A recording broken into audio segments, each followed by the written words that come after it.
Best varicose veins చికిత్సనే పొందండి. నొప్పి లేని చికిత్స కోసం సంప్రదించండి ఎబిస్ హాస్పిటల్. నమస్కారం అండి, సుమన్ టీవీకి స్వాగతం. నేను గీతాంజలి. ఫిబ్రవరి 17 మాఘ అమావాస్య. అయితే ఆ రోజున గ్రహణం ఉందని చెబుతున్నారు. ఇది ఎంతవరకు వాస్తవం? ఒకవేళ గ్రహణం ఉంటే గనక భారతదేశంలో కనిపిస్తుందా? మనకి నియమాలు వర్తిస్తాయా? ముఖ్యంగా ఆహార విషయంలో గర్భిణీలు ఏ విధంగా జాగ్రత్తలు తీసుకోవాలనేదే ప్రధానంగా చెప్తుంటారు గ్రహణానికి. ఒకవేళ గ్రహణం మనకు కనిపించకపోతే మనం ఏమైనా నియమాలు పాటించాల్సి ఉంటుందా?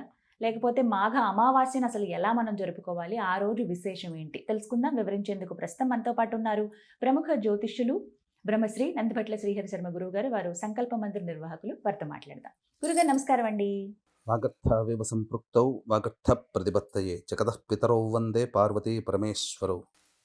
ఆదిత్యాయ చ సోమాయ మంగళాయ బుధాయ చ గురుశుక్రశనిభ్యశ్చ రాహవే కేతవే నమః. శృంగేరి జగద్గురు పీఠాధిపతులకి, కంచి పీఠాధిపతులకి నమస్కారములు తెలియచేసుకుంటూ కార్యక్రమాన్ని ప్రారంభిద్దాం. గురుగారు, గ్రహణం గురించి అసలు ఎన్ని వీడియోస్ చూస్తున్నాము. ఉందంటారు కొంతమంది, పాటించాలంటున్నారు కొంతమంది, అవసరం లేదంటున్నారు కొంతమంది. అసలు ఏమిటండి ఆ రోజు? అసలు పాటించాలా వద్దా? మనకి కనిపిస్తుందా కనపడదా? సూర్యగ్రహణ విశేషాలు. 17వ తారీఖు రోజున సూర్యగ్రహణం ఏర్పడుతుంది. ఇది ప్రపంచవ్యాప్తంగా వీక్షించేటువంటి సుమన్ టీవీ ప్రేక్షకులు ఇక్కడ గమనించాల్సింది, ఏ దేశంలో కనపడితే, ఏ ప్రాంతంలో కనపడితే ఆ ప్రాంత ప్రజలు ఆ యొక్క గ్రహణ సంబంధమైనటువంటి ఆచారాలు నియమాలు పాటించాలి.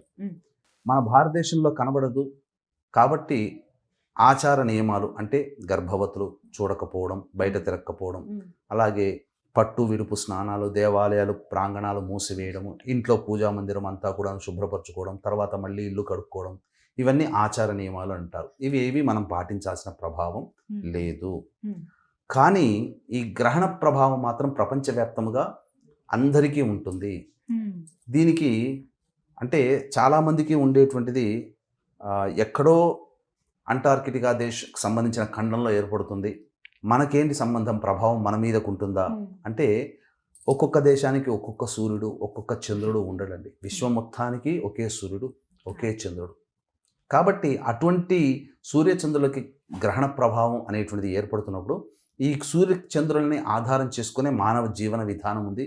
ఈ భూమి మీద సూర్యచంద్రుల్ని ఆధారం చేసుకునే మనకు చక్కగా పంటలు పండుతున్నాయి, ఔషధులు వస్తున్నాయి, మనం పనులు చేసుకుంటాం, ఆరోగ్యంగా ఉండగలుగుతున్నాం. భారతదేశానికి ఓ సూర్యుడు, అమెరికా ఒక సూర్యుడు, రష్యాకు ఓ సూర్యుడు, చంద్రులు ఉండరు. కాబట్టి మనం ఇంతకుముందు గమనించుకున్నట్లయితే మార్చి 19వ తారీఖు రోజున, ఉగాది ముందు రోజున అమావాస్య సూర్యగ్రహణం ఏర్పడింది. అలాగే శని మారాడు. షడ్గ్రహ కూటమి గత సంవత్సరం వచ్చింది. మన భారతదేశంలో కనిపించలేదు, కానీ ఆ రోజున కూడా ఇదే ప్రసార మాధ్యమంగా మనం తెలియచేయడం జరిగింది. ప్రభావం ఉంటుంది అని చెప్పి చాలామంది విమర్శించారు, హేళన చేశారు. ఇదంతా వాళ్ళ పైత్యం కోసం చెప్తున్నారు, గురువులే కాదు అని. కానీ విక్టిమ్ మన భారతదేశం అయింది. తదనంతర పరిణామాలు మనం చూసాము. ఏప్రిల్ 26వ తారీఖు రోజున సంబంధించి మనం అన్యాయంగా తీవ్రవాదులు 29 మందిని పొట్టను పెట్టుకున్నారు.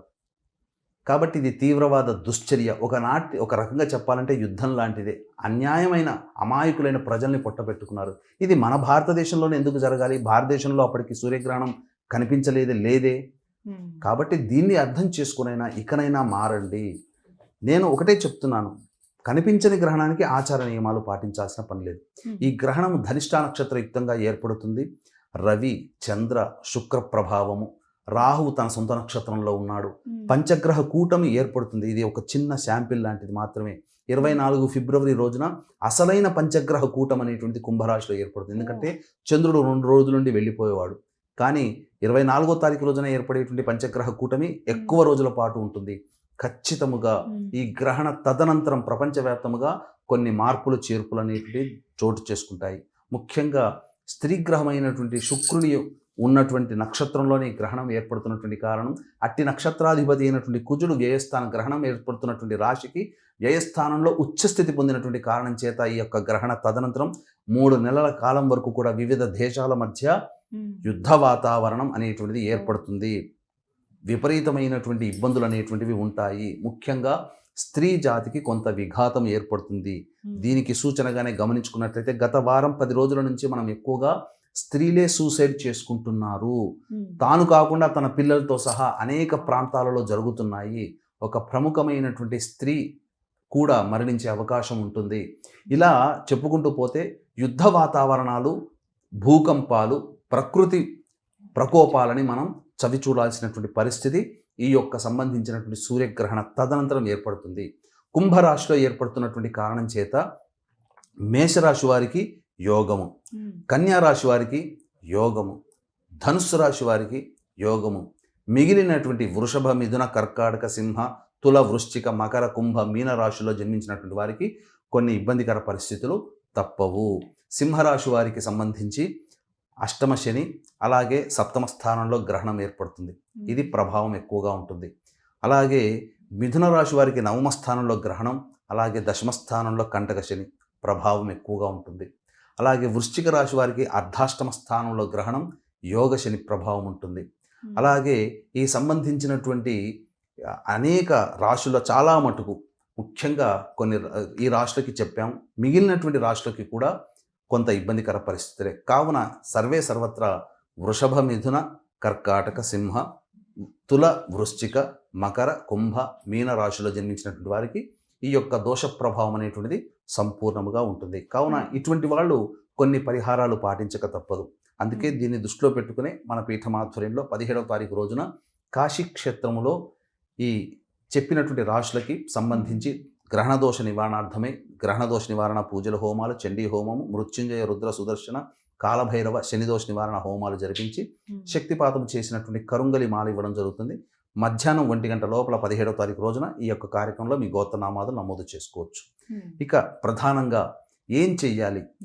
ఈ యొక్క గ్రహణం ఏర్పడుతున్నటువంటి సమయం మీరు గమనించుకున్నట్లయితే సౌత్ అమెరికాలో మనకి ఎక్కువగా కనబడుతుంది. కాబట్టి అమెరికా తదితర ప్రాంతాలు, Australia, New Zealand, UK, Russia, Britain, ఇలా అనేక, మలేషియా, సింగపూర్, ఇలా అనేక ఆసియా ఖండంలో జపాన్, ఇట్లాంటి అనేక ప్రాంతాల్లో మన తెలుగు వాళ్ళు ఉన్నారు.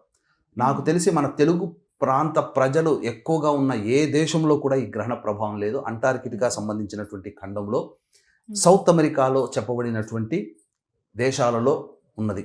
అందుకని మీకు గమనించుకుంటే సౌత్ అమెరికా ఉన్నటువంటి దేశాలలో వెనుజులా ఒకటి. కాబట్టి ఈ గ్రహణం 17వ తారీఖు నాడు ఏర్పడుతుంది. కాబట్టి ఒక 3 వారాల ముందరను ఆ యొక్క వెనుజులా అధ్యక్షుడిని బందీగా తీసుకోవడం, వెనుజులా అంతా కూడా అమెరికా కంట్రోల్లోకి వెళ్ళిపోయింది. వెనుజులా ఏం చెయ్యాలన్నా అమెరికా ఆర్డర్ చేస్తేనే వెనుజులా దేశం యొక్క భవిష్యత్ అనేది ఇప్పుడు అమెరికా చేతిలో ఉంది. మరి గ్రహణ ప్రభావం లేదని ఎలా అంటారు? ప్రేక్షకులు ఒక్కసారి ఆలోచించండి. సౌత్ అమెరికా ఉన్నటువంటి దేశాల్లో వెనుజులా కూడా ఒకటి, 12వ దేశము. ఈ వెనుజులా ప్రభావము, సూర్యగ్రహణ ప్రభావం వెనుజులా మీద ఎక్కువగా ఉంది. కాబట్టి బందీగా, బానిసగా ఇప్పుడు అమెరికా చేతిలో పడింది.